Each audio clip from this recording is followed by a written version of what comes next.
Thank you very much. I welcome all who stand for common efforts, and I promise, being really united, we can guarantee fair peace for all nations. What's more, unity can prevent wars.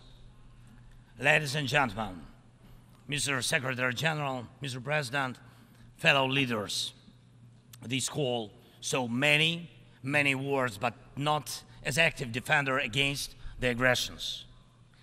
In many cases, the fear of war, the final war, was the loudest here, the war after which no one would gather in the General Assembly Hall again.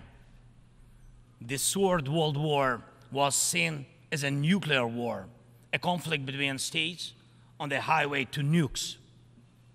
Other wars seemed less scary compared to a threat of the so-called great powers firing their nuclear stockpiles. So the 20th century taught the world to restrain from the use of the weapons of mass destruction, not to deploy, not to proliferate, not to threaten with, and not to test, but to promote a complete nuclear disarmament. Frankly, this is a good strategy, but it should not be the only strategy to protect the world from the final war. Ukraine gave up its third largest nuclear arsenal. The world then decided Russia should become a keeper of such power. Yet history shows it was Russia who deserved nuclear disarmament the most back in 1990s. And Russia deserves it now. Terrorists have no right to hold nuclear weapons. No right. But truly, not the nukes are the scariest now. While nukes remain in place, the mass destruction is gaining its momentum. The aggressor is weaponizing many other things, and those things are used not only against our country, but against all of yours as well. Fellow leaders, there are many conventions that restrict weapons, but there are no real restrictions on weaponization. First, let me give you an example. The food. Since the start of the full-scale war, the Ukrainian ports in the Black and Azov Seas have been blocked by Russia. Until now, our ports on the Danube River remain the target for missiles and drones. And it is a clear Russia's attempt to weaponize the food shortage on the global market in exchange for recognition for some, if not all, of the captured territories. Russia is launching the food prices as weapons. The impact spans from the Atlantic coast of Africa to the Southeast Asia, and this is the threat scale. And I would like to thank those leaders who supported our Black Sea Grain Initiative and program Grain from Ukraine. Thank you so much.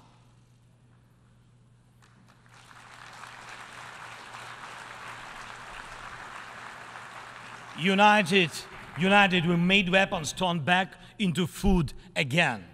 More than 45 nations saw how important it is to make Ukrainian food products available on the market, from Algeria to Spain to Indonesia and China.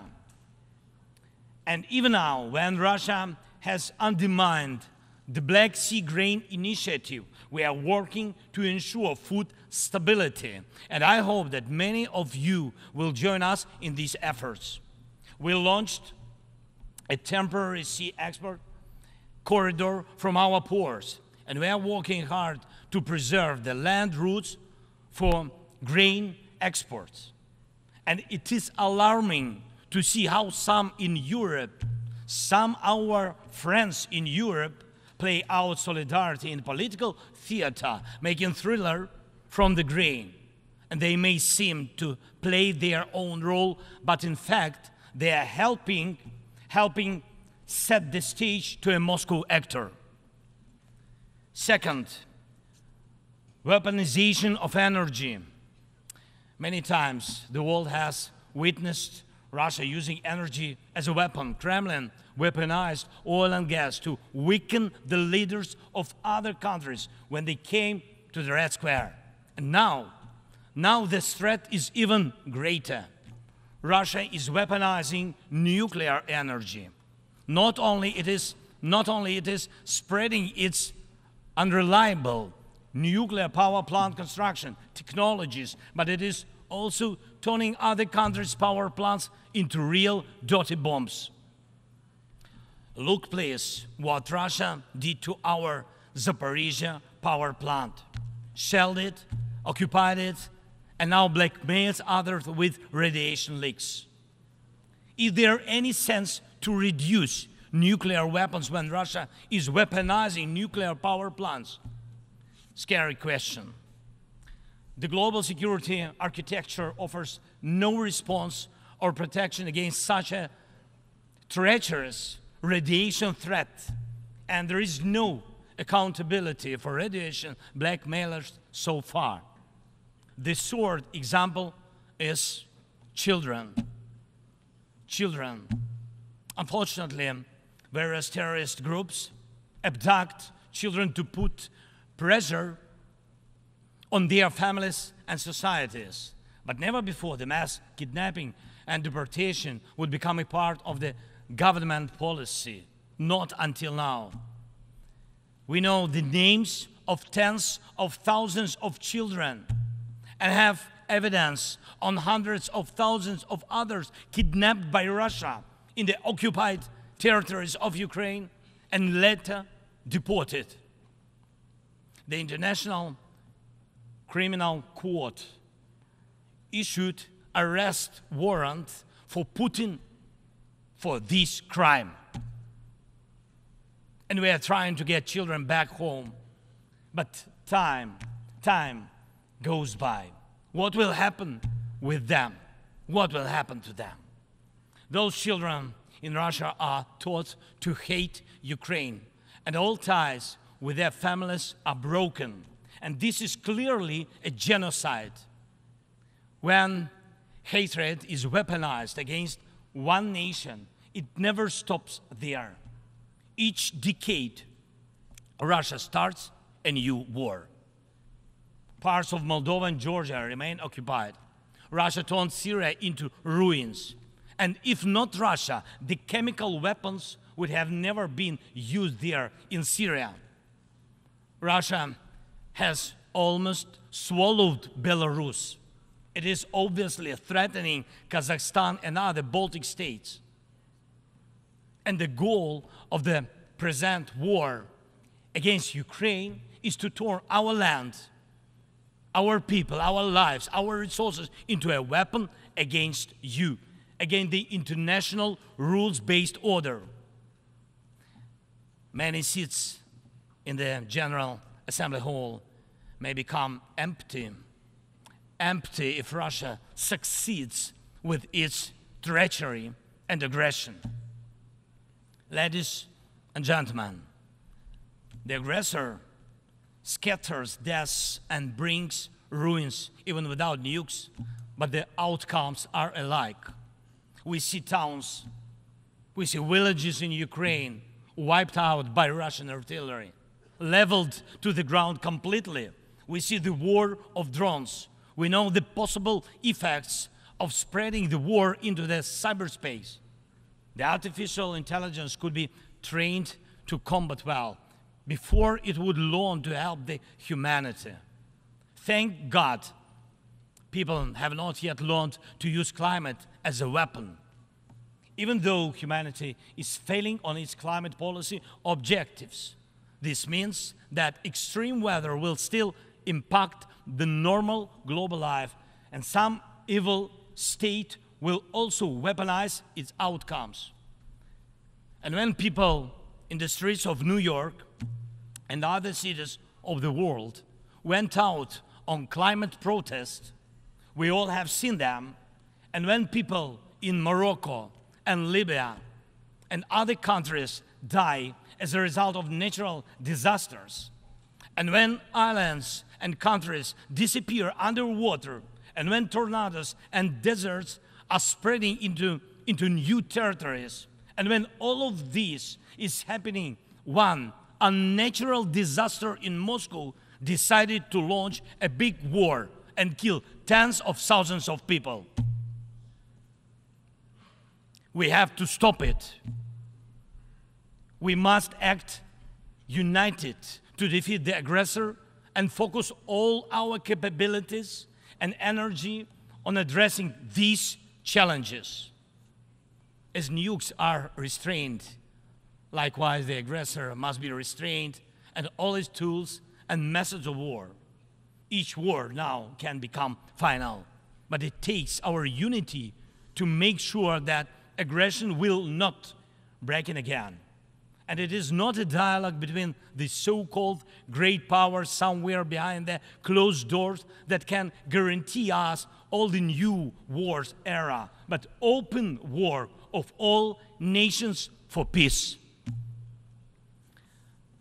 Last year, I presented the outlines of the Ukrainian peace formula at the UN General Assembly. Later, in Indonesia, I presented the full formula. And over the past year, the peace formula became the basis to update the existing security architecture. Now we can bring back to life the UN Charter and guarantee the full power for the rules-based world order. And tomorrow, I will present the details at a special meeting of the UN Security Council. The main thing is that it is not only about Ukraine. More than 140 states and international organizations have supported the Ukrainian peace formula fully or in part. The Ukrainian peace formula is becoming global. Its points offer solutions and steps that will stop all forms of weaponization that Russia used against Ukraine and other countries and may be used by other aggressors. Look, for the first time in modern history, we have a real chance to end the aggression on the terms of the nation which was attacked. And this is a real chance for every nation to ensure that aggression against your state, if it happens, God forbid, will end. Not because your land will be divided and you will be forced to submit to military or political pressure, but because your territory and sovereignty will be fully restored. We launched the format of meetings between national security advisors and diplomatic representatives. Important talks and consultations were held in Hiroshima, in Copenhagen, and in Jeddah on the implementation of the peace formula. And we are preparing a global peace summit. And please, I invite all of you who do not tolerate any aggression to jointly prepare the summit. And I am aware of the attempts to make some shady dealings behind the scenes. Evil cannot be trusted. Ask Prigozhin if one bets on Putin's promises. Please hear me. Let unity decide everything openly. While Russia is pushing the world to the final war, Ukraine is doing everything to ensure that after Russian aggression, no one in the world will dare to attack any nation. Weaponization must be restrained. War crimes must be punished. Deported people must come back home. And the occupier must return to their own land. We must be united to make it, and we'll do it. Slava Ukraini!